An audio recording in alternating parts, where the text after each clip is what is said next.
रात्रि क्लास है 4 मई 1970।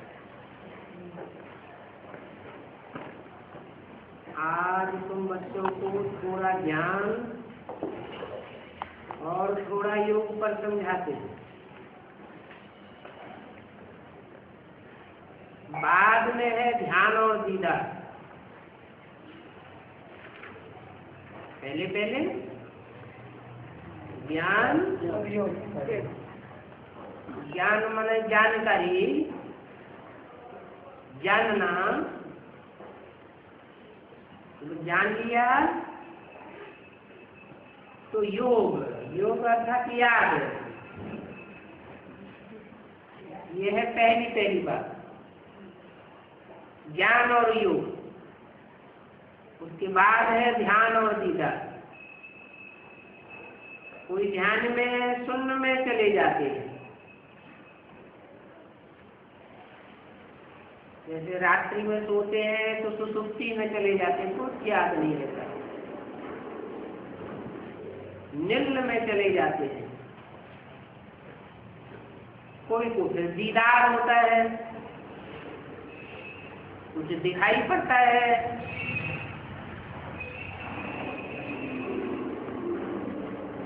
ध्यान और दीदार में कोई फायदा नहीं है। ज्ञान और योग में फायदा है, लेकिन ध्यान दीदार में कोई फायदा नहीं है। ध्यान दीदार में नुकसान हो सकता है। क्या नुकसान हो सकता है?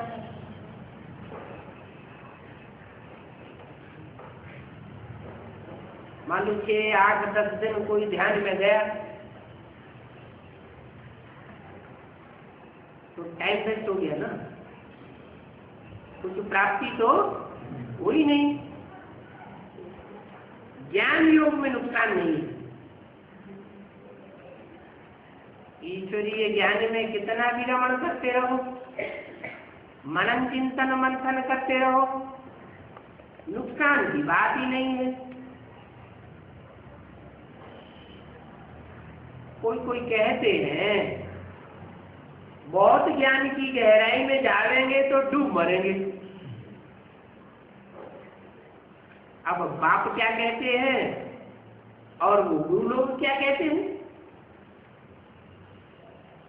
बाप कहते हैं ज्ञान की गहराइयों में जाने से कभी भी नुकसान नहीं होगा। ध्यान दीदार में माया की प्रवेशता होती है, ज्ञान में माया की प्रवेशता नहीं होती है।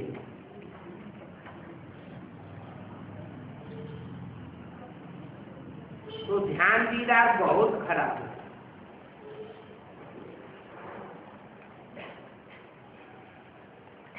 क्या? क्योंकि माया की प्रवेशता हो जाती है। इसलिए हमेशा ध्यान दीदार से खबरदार रहना चाहिए। वो अल्पकाल की खुशी है, ध्यान दीदार से सदाकाल की खुशी नहीं मिलती। मीरा को भी साक्षात्कार हुए, ध्यान में चली जाती थी, वैकुंठ देखती रहती थी। तो क्या वैकुंठ में चली गई? नहीं, मीरा की आत्मा भी इसी दुनिया में है। तो हमेशा खबरदार रहना चाहिए। बच्चों की अहम आदत है कि हमको तो प्रिंस बनना है, या तो नर से नारायण, नारी से लक्ष्मी बनना है।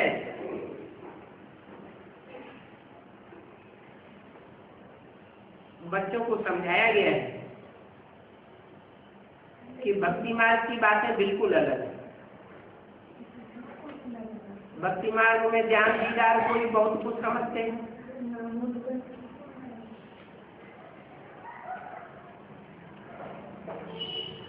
ज्ञान मार्ग में ज्ञान दीदार और साक्षात्कार को कोई महत्व नहीं देते।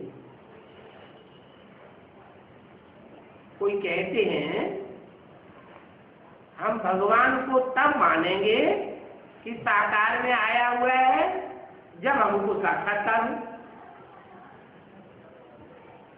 तो बाबा कहते हैं उनको चला जाना चाहिए। क्या जाओ,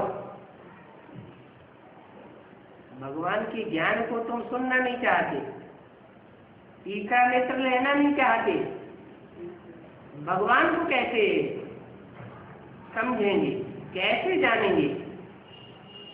साक्षात्कार तो अल्प काल का होता है।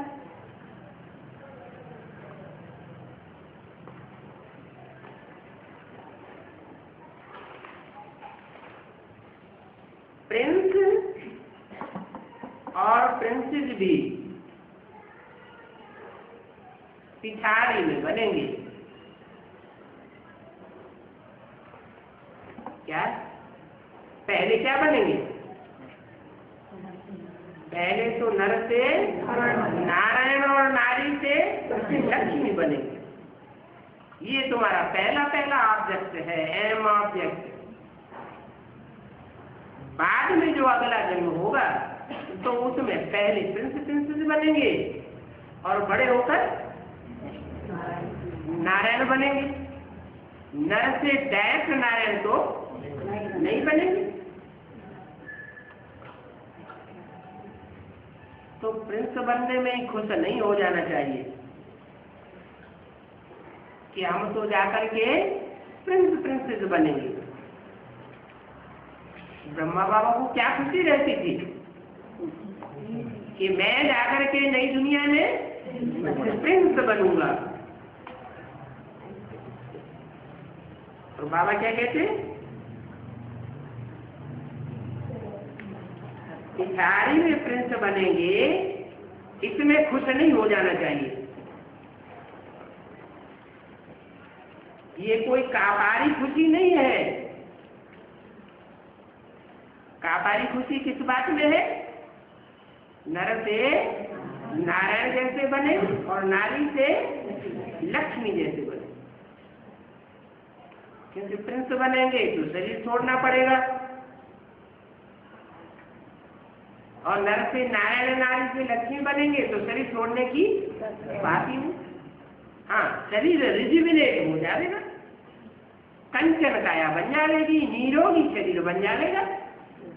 तो ये तो खुशी की बात है ना। इसके लिए फिर याद में रहना चाहिए। याद करते करते हम ऐसे तत्व प्रधान बन जाएंगे।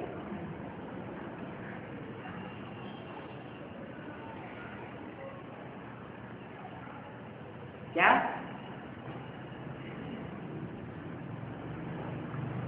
याद करते करते हम ऐसे सतो प्रधान बन जाए। ऐसे करते तो किस तरह से इशारा किया?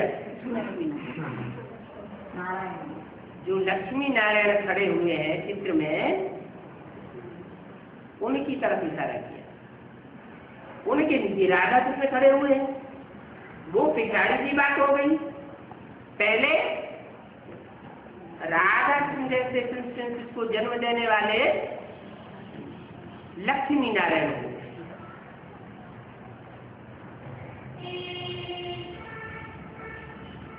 तो हम उनकी प्रिंसेस बनेंगे। जब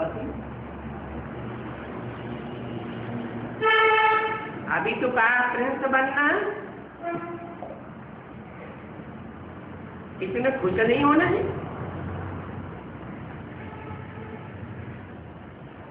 और अभी अभी बोलने लगे तो हम उनकी प्रिंसेस बनेंगे।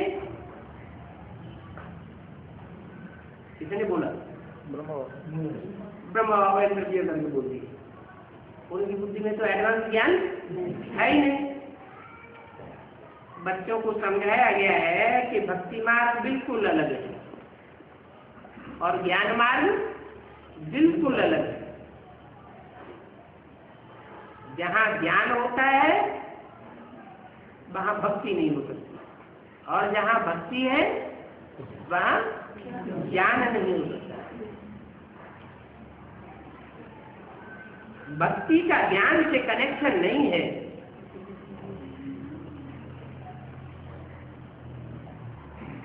भक्ति का कनेक्शन किससे है और ज्ञान का कनेक्शन किससे है? ज्ञान का कनेक्शन बाप से है। भगवान बाप से ज्ञान आता है और भक्ति भक्ति रावण से आती है, अनेकों सिरों से आती है। इसलिए भक्ति दुर्गति है।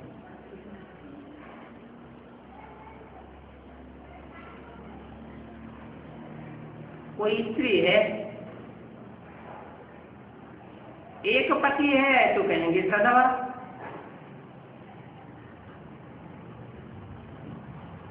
पति ने शरीर छोड़ दिया तो क्या कही जाती है? विधवा। और भारत में अगर विधवा ने दूसरा शादी कर ली तो और ही खराब मान, दूसरा पति हो गया। पहले पति के स्वभाव, संस्कार, खून रमा हुआ है, अब दूसरे पति का स्वभाव, संस्कार और खून रम जाता है तो बात बनती रहेगी या बिगड़ती रहेगी? और ही बिगड़ती है। तो अनेक माना दुर्गति और एक माना सदगति। ज्ञान है सदगति,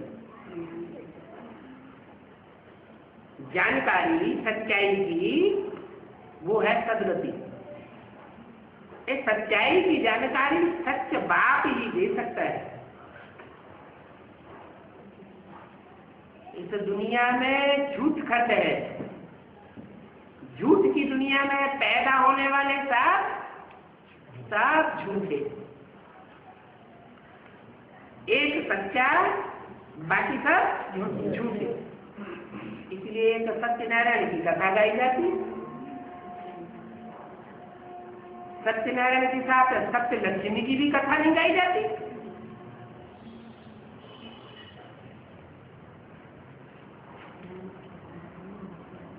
ज्ञान देने वाला ज्ञान सागर बाप ही है।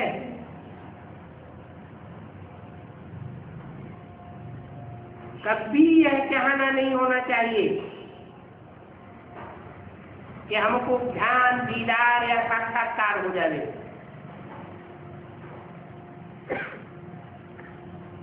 ये तो भक्ति मार्ग में भक्तों को होता है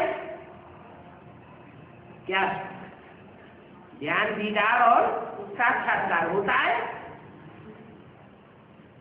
सदगति तो किसी की हुई नहीं।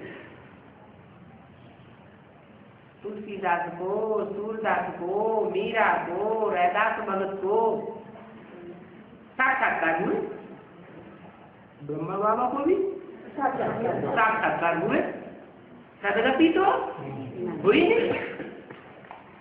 ये सब है भक्ति मार्ग। भक्ति मार्ग से दुर्गति और ज्ञान मार्ग से सदगति। माना एक बात से सदगति और अनेक मनुष्य गुरुओं से दुर्गति।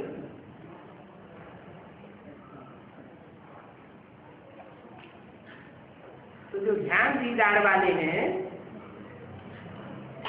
वो इतना उठाए नहीं सकेंगे। ध्यान दीदार की जिनको इच्छा है कि हमको साक्षात्कार हो जाए तब हम मानेंगे कि भगवान आया हुआ है साकार में, तो भले उनको ज्ञान सुना भी दिया जाए तो भी ज्ञान को उतना उठावेंगे नहीं। बच्चे जानते हैं कि पहले हम कुछ नहीं जानते थे, अभी बाप मिला है तो सारा ज्ञान बुद्धि में बैठ गया।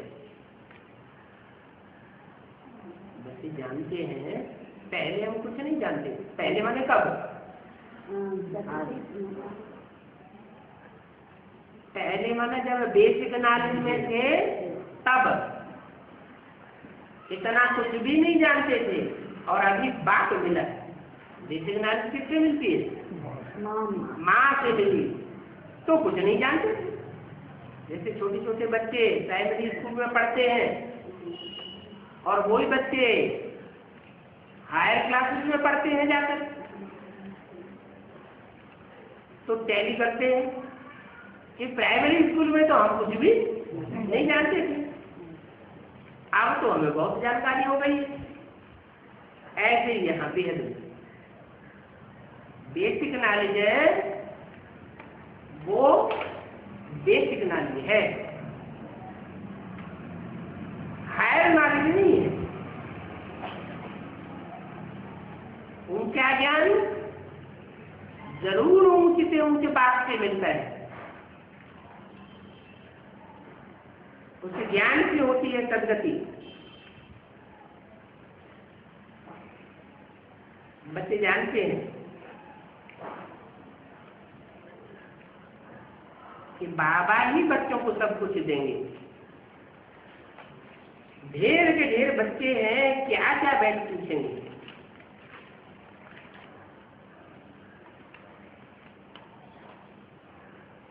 हर एक को घर बैठे ही सब समझानी मिल जाती है, और बाप ही सब कुछ जानते हैं। बच्चे तो जन्म मरण के चक्र में आते हैं, तो पूर्व जन्म की बातें सब भूल जाते हैं, और आत्मा रूपी जो बच्चे हैं उनका बाप सुप्रीम सोल शिव, वो तो जन्म मरण के चक्र में आते नहीं है, तो उनके तो कुछ भूलने का सवाल है ही नहीं। उनके लिए कहा जाता है कि वो अंतर्यामी।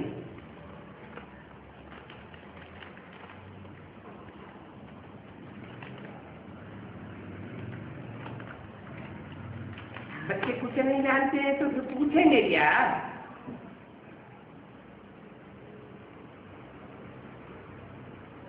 पूछने का कुछ रहता ही नहीं। हाँ, कहीं शादी में जाना है, नहीं जाना है, वो पूछ सकते हैं। शादी में जाएं या न जाएं,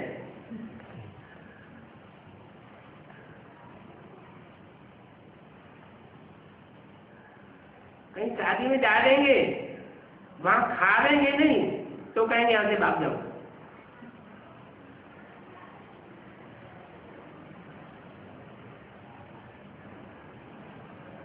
तो ऐसी हालतों में पूछना पड़ता है। इस हालत में हम क्या करें? जावेंगे, खाना नहीं खा देंगे, तो उनको अच्छा नहीं लगेगा, हो सकता भगाए देंगे। तो जावे या नहीं जावे, पूछना चाहिए। बाकी सृष्टि चक्र की हर बात बाबा समझाते रहते हैं।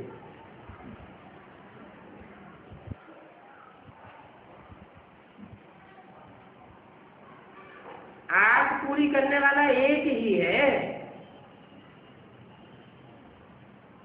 मुक्ति और जीवन मुक्ति क्या चीज है, दुनिया में तो कोई नहीं जानते। दुनिया के गुरु क्या बताते हैं मुक्ति के बारे में? वो बताते हैं आत्मा हमेशा के लिए जन्म मरण के चक्र से मुक्त हो जाएगी। अरे आत्मा तो अविनाशी है। अविनाशी आत्मा इस दुनिया के चक्र से हमेशा के लिए मुक्त हो जाए। जैसे वो कहते हैं कि आत्मा परमात्मा में लीन हो जाएगी। जैसे चुल्लू भर पानी सागर से लिया और सागर में मिला दिया, तो वो पानी तो वापस नहीं आ सकता। तो वो चुल्लू भर पानी उसका अपना अस्तित्व हुआ या नहीं हुआ? उसका तो अस्तित्व ही खत्म हो गया। आत्मा फिर अविनाशी कैसे कही जाए? बाप कहते हैं आत्मा में अविनाशी पार्ट भरा हुआ है। जैसे रिकॉर्ड में पार्ट भरा हुआ होता है, जब जब बजाएंगे तो वो गीत बजेगा। ऐसे ही आत्मा में 84 जन्मों का पार्ट भरा हुआ है। इस सृष्टि रूपी रंगमंच पर ये आत्मा रूपी रिकॉर्ड जैसे ही रखा जाता है, पार्ट बजना शुरू हो जाता है। समय की सुई जैसे जैसे आगे बढ़ती जाती है, जन्म जन्मांतर का पार्ट खुलता जाता है। तो आत्मा तो अविनाशी है, पार्ट के आधार पर। सदा काल के लिए आत्मा की मुक्ति नहीं हो सकती। और कहते हैं जीवन मुक्ति।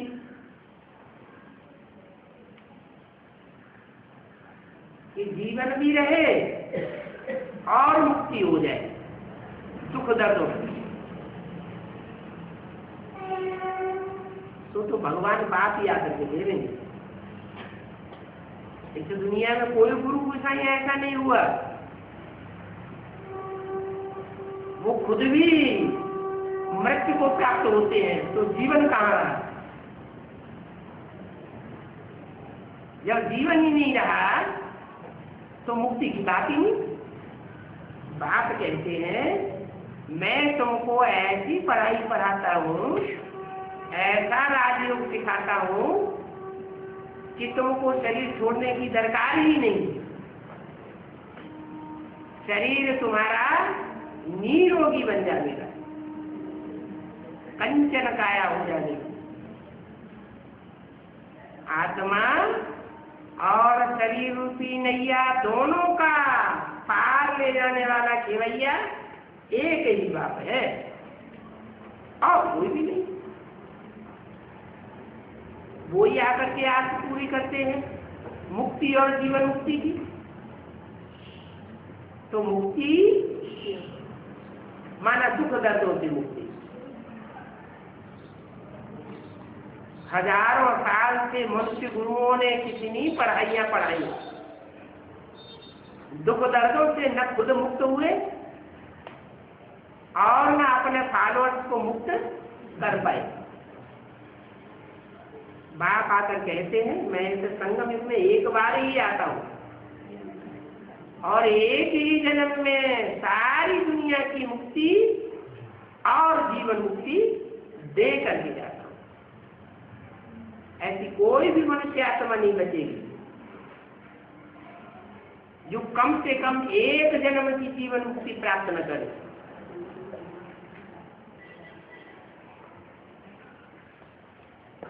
तो मुक्ति जीवन मुक्ति क्या चीज है कोई जानते नहीं है। बात तो सब कुछ जानते हैं, इसलिए उनको नारिशकुल ज्ञान का सागर कहा जाता है। वो भगवान है मनुष्य सृष्टि का बीज रूप।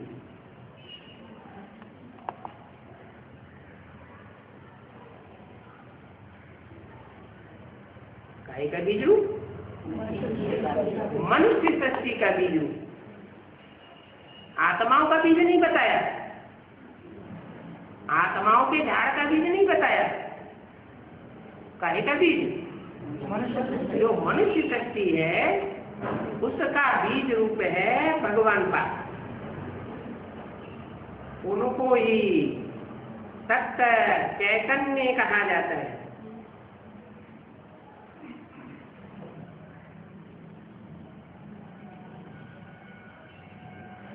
वो बीज जो मनुष्य शक्ति का बीज है वो सत्य है। उसी की सत्यनारायण की कथा गाई जाती है और बाकी कोई भी सत्य नहीं है। वो चैतन्य है। जड़ नहीं है। बुद्धि जड़ तुम्हारी बुद्धि नहीं है। चित्त शक्ति से बड़ी पूरी बुद्धि है। तो बताओ बीज में क्या नॉलेज होगी? बीज में सारे ही वृक्ष की नॉलेज होगी, झाड़ की नॉलेज होगी ना। मनुष्य में सारे मनुष्य सत्य रूपी झाड़ की नॉलेज है।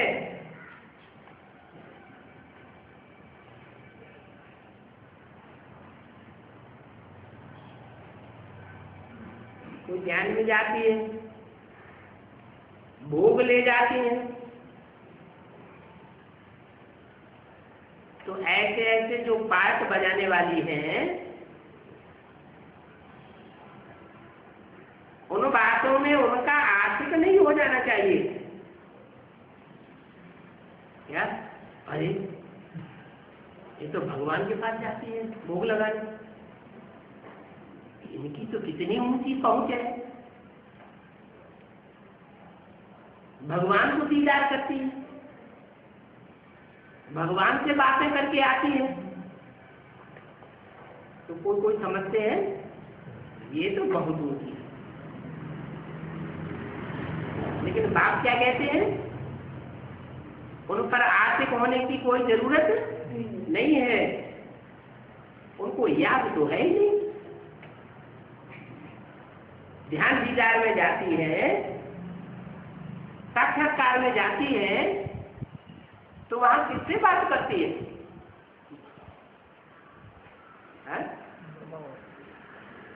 वहां बात किससे होती है?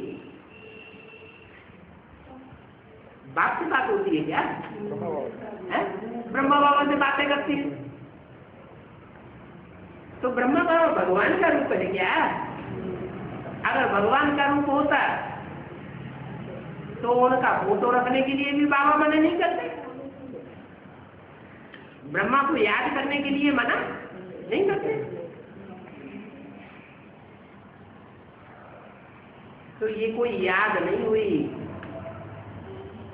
किसकी? बाप की याद नहीं। वो माँ का रूप है, बाप का रूप नहीं है। वो मनुष्य शक्ति का बीज नहीं है। कौन? ब्रह्म। वो मनुष्य शक्ति का पहला पत्ता है या बीज है? पहला पत्ता है। पत्ते पत्ते को स्नेह का पानी देने से कोई फायदा नहीं होगा।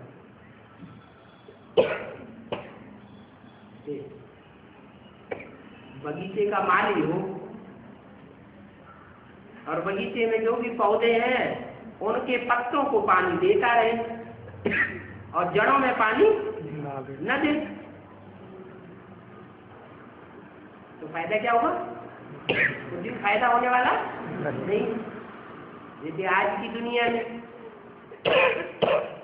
कितने हॉस्पिटल खुल रहे हैं, कितने डॉक्टर बन रहे हैं, कितनी दवाइयां बन रही है, कितने मरीजों का इलाज हो रहा है,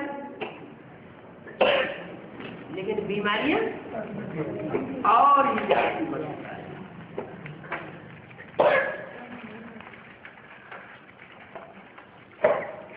तो ये पत्तों को पानी देना हुआ, क्या करने से फायदा होगा?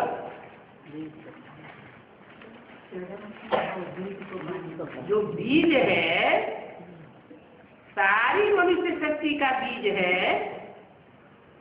उस बीज में जब पानी लगेगा,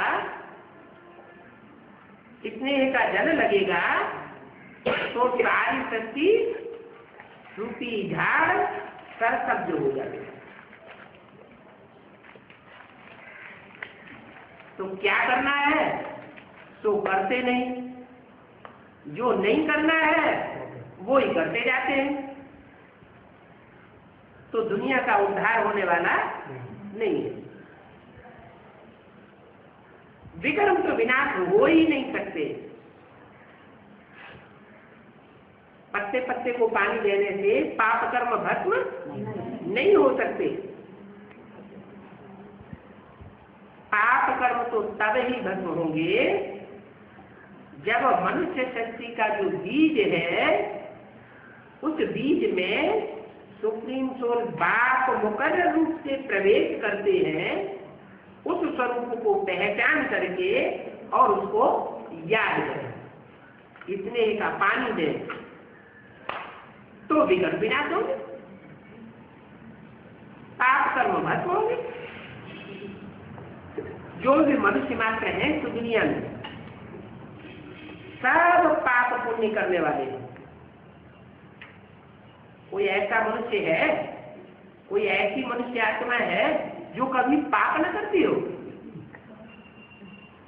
द्वापर कलयुग में आत्माएं जन्म लेती है तो पाप करती है या नहीं करती है? करती है। पाप की दुनिया में जन्म लेंगे तो पाप करना ही पड़ता है।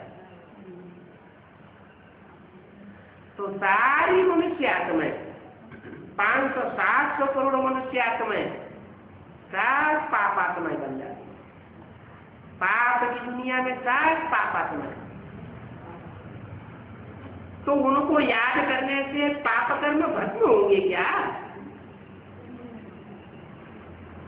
मनुष्य आत्माओं को, मनुष्यों को याद करने से जो खुद ही पापी है उनका संग करने से बुद्धि पवित्र बनेगी क्या? पाप कर्म भस्म होंगे क्या? हो ही नहीं सकते। हाँ, ये जरूर है कि उन मनुष्य आत्माओं में से जो सारे मनुष्य शक्ति रूपी झाड़ का बीज है उसको अगर पहचान लिया जाए और संगम युग में उसे पहचान करके उस बीज में उस सुप्रीम सोल बाप को याद किया जाए जो कभी भी जन्म मरण के चक्र में नहीं आता है, पाप और पुण्य नहीं करता है, न पाप करता है न पुण्य करता है। ऐसे को याद करेंगे प्रैक्टिकल स्वरूप में, बाप, टीचर, सदगुरु, साजन, सजनी के रूप में, कोई भी संबंध के रूप में याद करेंगे तो हमारे पाप कर्म जरूर बंद।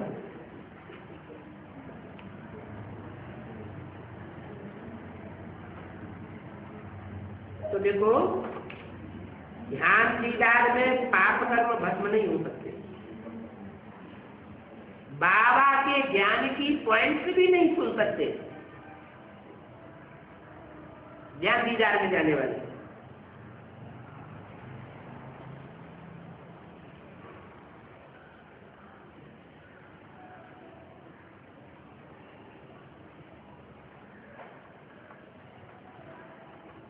कोई नींद में होते हैं,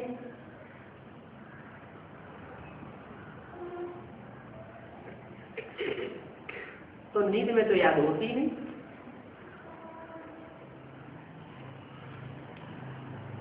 ध्यान दीदार वो कोई याद की यात्रा नहीं, सूक्ष्म वतन में भोग ले जाते हैं, वो तो सिर्फ चित चैट है। क्या छोटे छोटे बच्चों को बहलाया जाता है ना, ऐसे बहलाने वाली बात है, उन बातों में नहीं जाना चाहिए। भोग का राज भी समझाया जाता है।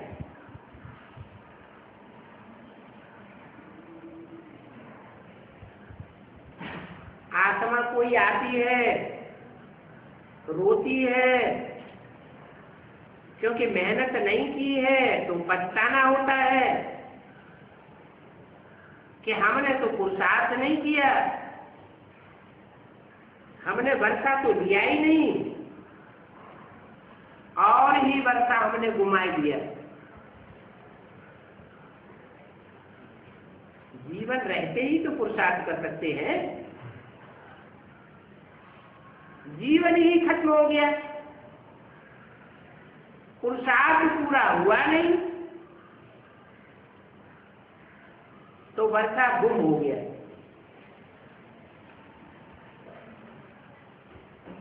नर से प्रिंस बनने का भी वर्षा गुम हो गया और नर से नारायण बनने का भी वर्षा गुम हो गया। इसकी बात है सभी बीके वालों की बात, देश किनारे में चलने वालों की बात, वो ज्ञान विचार को बहुत कुछ समझते हैं। ब्रह्मा बाबा की यही बात, शरीर छूट गया, न नर से नारायण बने न नर से प्रिंस बने, वर्षा गुम हो गया। क्यों गुम हो गया? इसलिए गुम हो गया, हमने बाप का माना ही नहीं। किसने? कोई भी ब्राह्मणों ने, जो बेसिक नॉलेज में चल रहे हैं, जो भी ब्रह्मा को फॉलो कर रहे हैं, ब्रह्मा की बातों को फॉलो करने वाले, न ब्रह्मा ने वर्षा पाया, न उनको फॉलो करने वाले ब्राह्मणों ने वर्षा पाया। इसलिए नहीं पाया कि उन्होंने बाप का माना ही नहीं। कब? ब्रह्मा ने कब नहीं माना?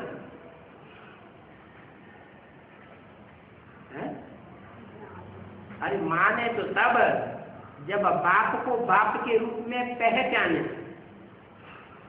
यज्ञ के आदि में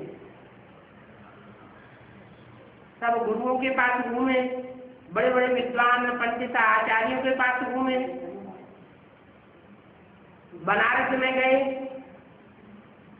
उनके साक्षात्कारों का कहीं हल मिला? नहीं मिला। और जिसके द्वारा हल मिला उसको बाप के रूप में पहचाना नहीं, न पहचाना और न उसकी बात को माना। बात नहीं मानी तो यज्ञ के आदि में झगड़ा हो गया। स्थापना के साथ साथ यज्ञ कुंड से विनाश ज्वाला प्रज्वलित हो गई। तो बोला बाप का माना नहीं तो वर्षा घुमाए दिया। बाप की मानते नहीं है तो फिर आंसू बहा दे। यज्ञ के आदि में भी बाप का पाठ था और आदि तो अंत में भी बाप का पाठ है। बाप आया हुआ है बच्चों को वर्षा देने के लिए, मुक्ति जीवन मुक्ति का। लेकिन जो बाप की नहीं मानते हैं, देहधारी गुरुओं के आधार पर चलते हैं, वो फिर आंसू बहाते।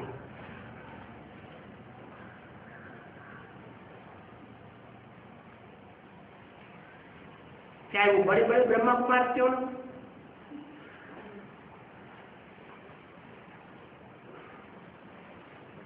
जगदीश भाई ने प्रतिज्ञा की थी देश के नालिक में, यज्ञ का बड़ा भाई माना जाता था, बहुत ज्ञानी माना जाता था, बहुत पुस्तकें लिखी, बहुत विद्वान मानते थे। उनकी प्रतिज्ञा थी कि हम बाप को प्रत्यक्ष करके मानेंगे। फिर बीच में ही शरीर छूट गया, दिमाग में ट्यूमर हो गया।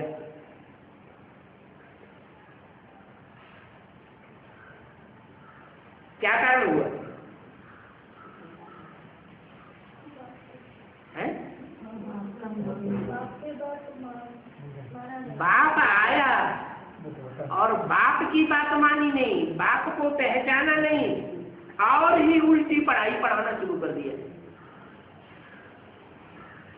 तथा कथित ब्रह्मा कुमार कुमारियों कि शंकर पार्टी है, शंकर पार्टी अगर ये ज्ञान का पॉइंट सुनाती है तुम ऐसे जवाब दो, वो ज्ञान का पॉइंट सुनाती है तो तुम ऐसे जवाब दो। मुरली उठा के लाते हैं तो कह दो तो ये तुम्हारी चपाई की मुरली है, ये कोई हमारी मुरली नहीं। ऐसे ऐसे उनकी पढ़ाई बहुत दिमाग चलाया,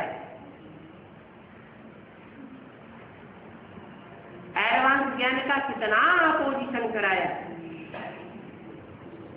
तो दिमाग में क्या हो गया, ट्यूमर हो गया, शरीर छोड़ना पड़ा। अब वो आत्मा भटक रही है, एडवांस पार्टी के बच्चों में प्रवेश करती है और आंसू बहाती है। हो कुछ नहीं सकता, क्या आंसू बहाने से कोई फायदा नहीं हो सकता। इसलिए बाबा कहते हैं अब जल्दी जल्दी याद में रहो, क्या टाइम वेस्ट नहीं करो, गफलत में नहीं आओ, टाइम थोड़ा रह गया, अब जल्दी जल्दी ठीक ही याद में रहो। पिछाड़ी में उतना याद ठहर नहीं सकेगी, कितना हा? उतना माने कितना याद नहीं ठहर सकेगी पिछाड़ी, जितनी अभी याद ठहर सकती है उतनी याद पिछाड़ी में नहीं ठहर सकेगी।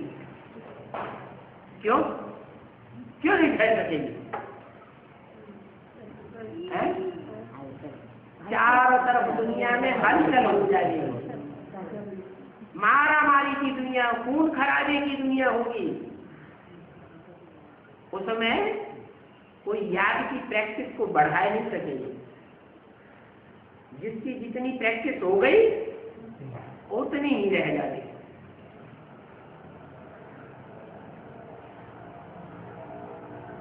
तो जब याद नहीं थी ठहर सकेंगे तो फिर उस समय पाप कर्म भस्म नहीं हो सके।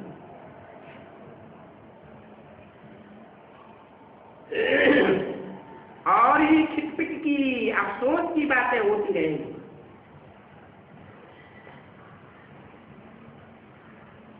गवर्नमेंट भी लूट मचाएगी,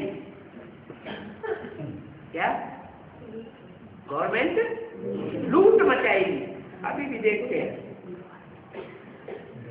पैसे कहीं भेजने होते हैं ना बैंक से निकाल के, तो पहले बहुत थोड़ा पैसा लगता है, अभी कितना ज्यादा पैसा लगता है। पहले 2 रुपए में डीडी होता था, 2.5 रुपया, 1000 में डीडी होता था, अभी 10 गुना भी कहीं कहीं बढ़ा दिया, बढ़ाते ही चले जाते हैं। महंगाई बढ़ती ही जाती है।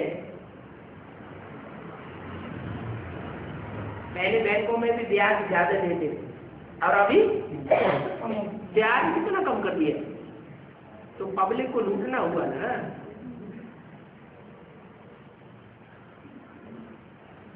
$100 का नोट है मान लो, गवर्नमेंट तो पासबुक खुलती है ना, उसमें 3% ब्याज देती है। और 100 रुपए के नोट 1 साल के बाद उसमें महंगाई बढ़ जाती है 10-15%। तो महंगाई बढ़ गई 10-15%, तो 100 रुपए के नोट की कीमत रह गई 85 रुपया, 85 रुपीज, और ब्याज कितना मिला 3%। तो कौन घाटे में आया? पब्लिक घाटे में आई या गवर्नमेंट घाटे में आई? पब्लिक घाटे में आती जाती है, गरीब गरीब होते जाते हैं और अमीर अमीर होते। दुनिया में अमीर है 0.5% भी नहीं, और 99.99% बेचारे गरीब है। तो गवर्नमेंट खूब लूट मचा देगी, उस समय याद नहीं कर सकेंगे। ये है ही अति दुख का जमाना। क्या दुख की दुनिया का अंत कब होगा? ये दुख और अशांति की दुनिया का अंत कब होगा? जब अति हो जाएगी, हर बात में अति हो जाएगी, दुखों की अति हो जाएगी और अशांति की भी अति हो जाएगी। बाप सुख देने आते हैं तो बच्चों को बाप की श्रीमत पर चलना चाहिए ना। बाप से कब भी नहीं रूठना चाहिए। क्या छोटी छोटी बातों में बाबा हमने कितने फोन किए, आपने हमारे फोन का कोई जवाब नहीं दिया, बस फोन करना बंद। हमने कितने पत्र लिखे, हमारे कोई लेटर का जवाब नहीं आया। हम कोई लेटर नहीं लिखेंगे, हम जाते विष्णु पार्टी में।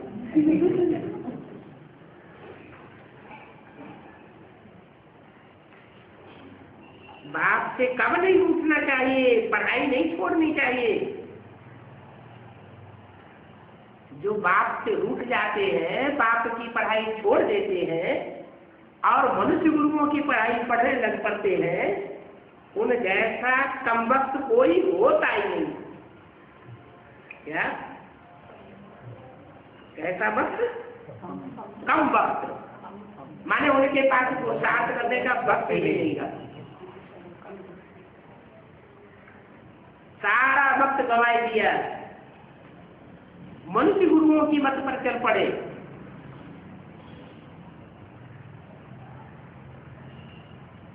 अब तो श्रीमत पर चलने की कोई बात ही नहीं रही।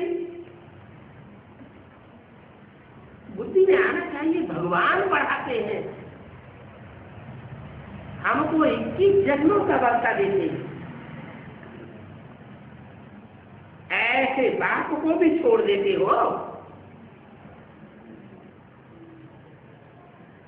तुम अभी सुनते हो विलायत वाले 10 रोज बात सुनेंगे। क्या उस समय की बात सुनाई? किस समय? ब्रह्मा बाबा के टाइम की बात सुनाई। अभी तो ऐसे ऐसे साधन भी निकल गए हैं। क्या तो यहाँ बाबा अभी अभी सुना दे और अभी अभी बात अमेरिका में पहुंच जाए। अभी भी ये बात अभी लागू नहीं हुई है। मनुष्य गुरुओं की बातें तुरंत की तुरंत वहां पहुंच रही है, लेकिन भगवान बाप जो सुनाए रहे हैं वो विलायत में तुरंत नहीं पहुंच सकता। तुम अभी सुनते हो, विलायत वाले 10 रोज बाद सुनेंगे। क्या गुजरात आदि में जो वाणी चल रही है वो तुरंत की तुरंत वहां पहुंच जाती है। गुरु लोग जो भाषण देते हैं, बड़े बड़े नेताएं भाषण देते हैं, वो तुरंत की तुरंत विलायत में पहुंच जाती है। और बाप जो अभी सुनाते हैं उसे पहुंचने में 10 दिन लग जाते। मुरली कभी भी भाषी नहीं होती। क्या वो गुरु लोग सुनाते हैं, नेताएं लोग सुनाते हैं, उनकी बातें पुरानी हो जाती है। लेकिन बाप जो अभी सुनाते हैं वो सुनाई हुई बात भले कोई 10 दिन बाद भी सुनते हैं विलायत वाले, तो भी वो मुरली बाकी होने वाली नहीं है। मुरली सदैव ताजी रहती।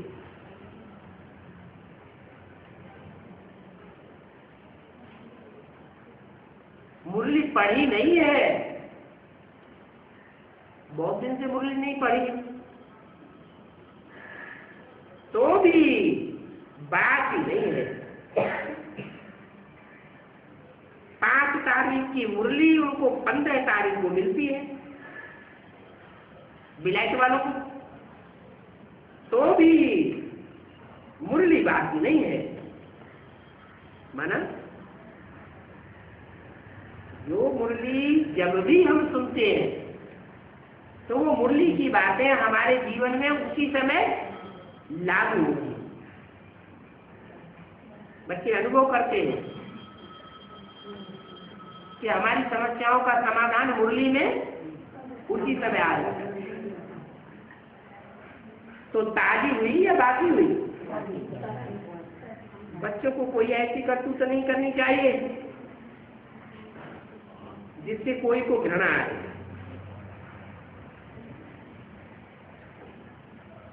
ये लोग फालतू बातें क्या, कोई बहुत अफवाहें सुनाते उड़ाते हैं, इधर की बातें करेंगे, उधर की बातें करेंगे, कोई की प्लानिंग करेंगे। बाप कहते हैं ये सब फालतू बातें हैं, बातों में नहीं जाना चाहिए। बाप क्या कहते हैं वो देखना है। बाबा बच्चों को सावधान करते हैं, कब भी कोई से दुनिया की खबरें झगमुई कब नहीं सुननी चाहिए। इसकी बुराई की, उसकी बुराई की, इसकी भलाई की, उसकी भलाई की, ये बहुत अच्छा है, वो बहुत खराब है, ये सब क्या है? झगमुई की बातें हैं। बाप कहते हैं ये भाव स्वभाव संस्कार कोई का देखना ही नहीं है। जो भाव स्वभाव संस्कार अभी देखने और सुनने में आ रहे हैं, थोड़े ही वर्षों के बाद सारी दुनिया के भाव स्वभाव संस्कार चेंज होने वाले। तो बातों में क्यों जाना? भगवान पर आते हैं तो पढ़ाई की बातों में अच्छा ध्यान देना चाहिए। भगवान तो ज्ञान की ही बातें सुनाते हैं। ज्ञान की बातों में, भगवान की बातों में ध्यान न दे करके ये ऐसा कहता है, वो वैसा कहता है, इसकी बात, उसकी बात, यह बात, वो बात, दुनियावी अखबारों की बात, वो सुनने में बहुत दिलचस्पी लेते हैं। और मुरली का एक पॉइंट भी कोई को याद नहीं रहता।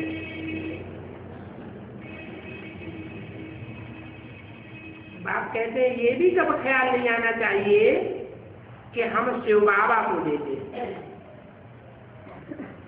क्या, धनी मानी है तो बहुत कमाई होती है।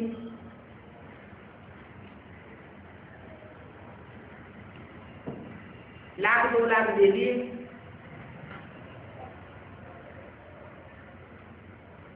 देते समय अकेले में नहीं दिया, क्या किया? 2-4 को दिखा करके दिया। देखने वालों ने देख लिया, नोटों की गड्डियां हैं, लंबे लंबे नोट हैं, तो उनकी बुद्धि में क्या आया कि हमने बाबा को बहुत सहयोग दिया। इतना सहयोग और कोई दे नहीं सकता, क्योंकि यहाँ तो ज्ञान में चलने वाले सब साधारण चल रहे हैं या पैसे वाले चल रहे हैं, करोड़पति चल रहे हैं या गरीब चल रहे हैं। तो वो जानते हैं कि आओ तो इतना दे नहीं सकते, हमने इतना दिया। तो बाबा बोलते हैं कब ख्याल ये नहीं आना चाहिए कि हमने शिव बाबा को दिया। अच्छा, दिया शिव बाबा के हाथ में, तो शिव बाबा को नहीं दिया तो किसको दिया? क्यों नहीं ख्याल आवेगा? अरे शिव बाबा का इतना परिवार पल रहा है, बच्चों का सैकड़ों बच्चे पल रहे हैं। अगर नहीं देंगे तो इनकी पालना कहां से होगी? हम देते हैं तब तो पालना होती है। तो ये ख्याल क्यों नहीं आना चाहिए है? कि नहीं आना चाहिए बुद्धि में ये बात? है? आना चाहिए? नहीं आना चाहिए। अरे आधे लोग कहते हैं आना चाहिए, आधे लोग कहते हैं नहीं आना चाहिए। है? इसलिए बुद्धि में ये बात नहीं आना चाहिए कि बूंद बूंद से घट भरता है। क्या? बूंद बूंद गिरती रहे लगातार तो घड़ा भी भर जाता है। भले गरीब है, गरीबों की पाई पाई से जो यज्ञ बनेगा उसमें सबका कल्याण होगा, या एक ने इकट्ठा दे दिया तो कल्याण हो जाएगा। और जो धनी मानी लोग देते हैं वो पसीने की कमाई का देते हैं या ब्लैक मनी वाला पैसा देते हैं। तो कब भी ये ख्याल नहीं आना चाहिए बुद्धि में, ये बात नहीं आना चाहिए कि हमने दिया शिव बाबा को। अरे तुमने दिया नहीं, तुमने शिव बाबा की बैंक में जमा किया। इसलिए बाबा कहते हैं कि तुम जो कुछ देते हो उस दिए हुए का रिटर्न मैं इसी जन्म में तुमको कर दूंगा। मैं अपने पास किसी का रखने वाला नहीं हूं। और 21 जन्म के लिए ब्याज भी दूंगा, यहाँ का यहाँ भी वापस करूंगा और 21 जन्म के लिए ब्याज में भी दे दूंगा। मैं कोई का लेने वाला नहीं हूं, मैं कोई का लेने वाला नहीं हूं। एक शरीर, दो आत्माएं, एक सुप्रीम सोल, एक देहधारी आत्मा, दोनों लेने वाले नहीं है। ऊपर वाला तो न कुछ लेता है न कुछ, वो परम नाम से देता है लाके क्या नहीं, न देता है न लेता है, उसकी तो बात ही नहीं। बाकी जिसमें प्रवेश करता है वो खुद ही इतना पुरुषार्थी है कि एक जन्म में इतना पुरुषार्थ कर सकता है कि सिपाही से सम्राट बन सकता है।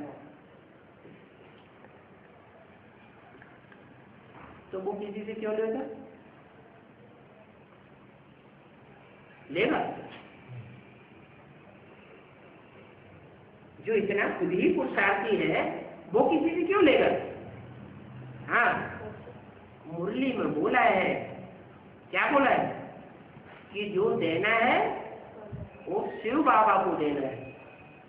क्या हम किसी देहधारी से लेन देन नहीं करते, और शिव बाबा को भी इसलिए देते हैं कि शिव बाबा विश्व कल्याणकारी है, सारे विश्व के कल्याण में लगा हुआ है। इससे कोई एक का कल्याण नहीं होता है।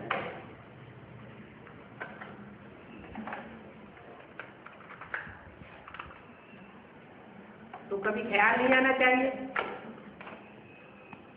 बुद्धि में आना चाहिए। हम तो 10 रुपए भी देकर के करोड़ लेते हैं, बहुत खबरदार है। बहुत बच्चे हैं जो कि एक दो को सुना करके देते हैं। क्या यज्ञ में देंगे तो सुनाएंगे एक दूसरे को, हमने इतना दिया, दिखाएंगे जब हम इतना दे रहे हैं,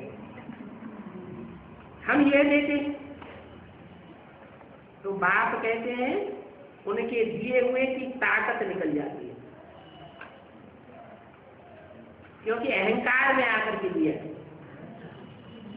अहंकार में आकर के जो भी दान धर्म किया जाता है उसका फल नहीं मिलता है, अहंकार आ जाता।